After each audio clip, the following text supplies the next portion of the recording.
We're going to pivot again because there is a lot of news going on, most of it surrounding President Trump, all of it important. Let's talk about the Kurds in Turkey. President Trump is drawing, once again, bipartisan backlash against his desire to pull U.S. troops out of northern Syria. The concerns there center around the Kurds and the potential for conflict with Turkey. Let's talk about this for a second. The Kurds are an ethnic and linguistic group. They've got a population of 25 to 30 million, and they're spread across about 74,000 square miles. Now, that's the important part. It's not just any 74,000 square miles. They live in an area that spans about about a half a dozen, about 5 Middle Eastern countries. About 10 million of them live in Turkey, roughly 20% of the country's population. Another 2 million or so live across the border in northern Syria. Some live in Iraq, some live in Iran, and a small population in Armenia. Now, there was hope after World War I and the breakup of the Ottoman Empire that the Allies would carve out a country, a Kurdistan, if you will. But when the treaty recognizing Turkey was signed, there were absolutely no provisions for an independent nation. Now, many Kurdish independent movements have sprung up since then. The PKK, or the Kurdish Workers' Party, was established in 1978. It advocates an independent Kurdistan, waging a decades-long insurgency against Turkish authorities. Now, because of this, Turkey associates most Kurds with this group. It's not actually true, but that's what Turkey does, labeling any Kurdish force terrorists. Now, in Syria, the Kurds control much of this area, the northern border with Turkey. Sorry, let me bring that back. It's important to note that Turkey considers the Kurds a much bigger threat than they ever regarded ISIS. American presence in Syria, particularly in northeastern Syria, keeps Turkey from basically bombing the Kurdish-occupied areas. And it's important to remember that Kurdish forces in both Iraq and Syria were instrumental, to state it lightly, in beating back ISIS. The Kurdish YPG, that's a different group, it's called the People's Protection Force, is really the main component of the U.S.-aligned Syrian Democratic Forces. This group was key to the victory over the ISIS capital, Raqqa, and the final battles of ISIS-held territory. Joining us now is former Congresswoman Jane Harman, who is now president and CEO of the Woodrow Wilson Center. Jane, thanks for being with us.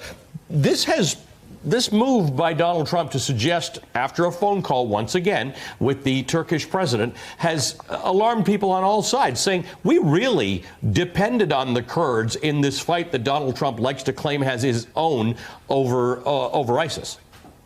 Right. Well, first of all, kudos to Richard Burr and Mark Warner for doing something bipartisan in the Senate and courageous in issuing that report on Russian interference.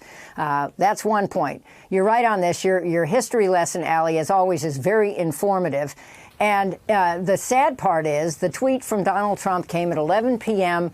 I think Eastern time, maybe it was Middle Eastern time, on Saturday night, after everyone working for Donald Trump thought they had a strategy that could work, and that is to create a safety zone between Turkey and Syria, a 30-mile deep, 300-mile wide safety zone where, with U.S. air cover and these courageous fighters that we have on the ground, we would protect Turkey from this threat that it fears will happen.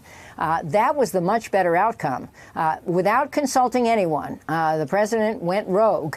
He didn't consult the State Department. He didn't consult his envoy to Syria, Jim Jeffries. He didn't consult the Defense Department. He didn't consult allies who also have assets on the ground in the region, and he changed the policy. Okay. And what is worrisome, just let me finish with this, is now we've created a vacuum as we withdraw. That means the likelihood of Turkish military action on the ground there. Mm-hmm. There are prisons in that area that house ISIS fighters. The Turkish border's always been porous to ISIS. Yep. And now we have increased, I think, the threat of ISIS attacks in Europe and maybe through Europe to us. Then if we haven't found one single U.S. stakeholder who's happy about this, who is? You'd have to guess President Erdogan of Turkey and also President Putin of Russia, President Assad. I'm sure you've been putting on the airwaves these horrible pictures of the Syrian deaths caused by the Assad regime, and possibly Iran, because Iran plays big in Syria. Right. No one in the U.S., but one more point, Stephanie. What about Congress? Mitch McConnell just said a supermajority in the Senate condemns this action. Why doesn't the Senate come back from recess and act to block the action?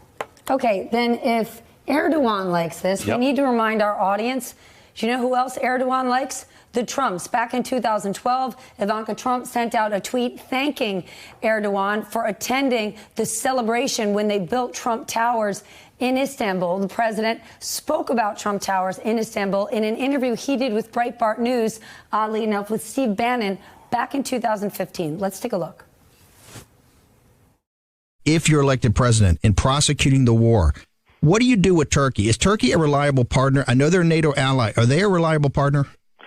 Well, I have a little conflict of interest because I have a major building in Istanbul, and it's a tremendously successful job. It's called Trump Towers, 2 towers instead of 1. Not the usual 1, it's 2. Trump Towers in Istanbul still exist, to the best of my knowledge. So wouldn't the president still be conflicted? Well, I don't really want to speak to that. What worries me, though, is remember the attempted coup against Erdogan and the enormous crackdown and the blame against a Turk in exile in the United States and so on and so forth. There are lots of consequences that flow from this one action, again, taken without consulting anyone. That's the scary part. We seem to have a no-process foreign policy, and what I worry about here is years of trying to put ISIS and other terror groups in a box. We've just created a giant opening for their access to the West. Okay, I know we're out of time, but Jane, to that very point, where are Republicans? When the president was running, he stood on the podium time and time again and said, I and I alone. So what he is doing is exactly what he said he was going to do. So it's not really a surprise. Well, you can say that, Stephanie, but Congress has tools. I just said they're on recess. There's a briefing apparently going on now by a junior State Department official of Senate staff, because senators aren't there. And it's kind of a free shot, to be criticizing Trump over this policy, but not to come back and take any steps to stop it. Hey, MSNBC fans, thanks for checking out our YouTube channel. Subscribe by clicking on that button down there and click on any of the videos here to watch the latest interviews and highlights. You can get more MSNBC for free every day with our newsletters. Just visit msnbc.com/newsletters to sign up now.